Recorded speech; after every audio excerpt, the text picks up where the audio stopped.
Ang problema talaga ni BBM at anyang kandidato is walang tiwala ang mga tao sa kanila.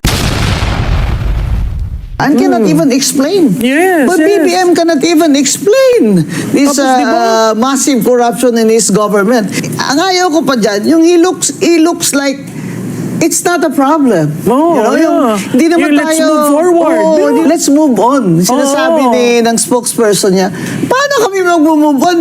Walang nakukulong.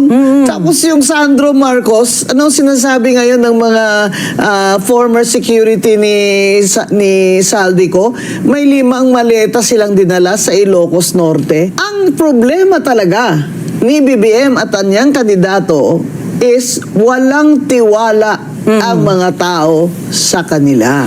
And I think, Prof. Malu, trust is really a number one standard ng voter. Oo. Diba? Ang trust kasi yan yung nagde-determine kung paano ka mag-convert eh. Meron kang preference, sino ang nagugustuhan mong iboto, meron kang awareness, kilala mo ba? Karamihan naman yan universal.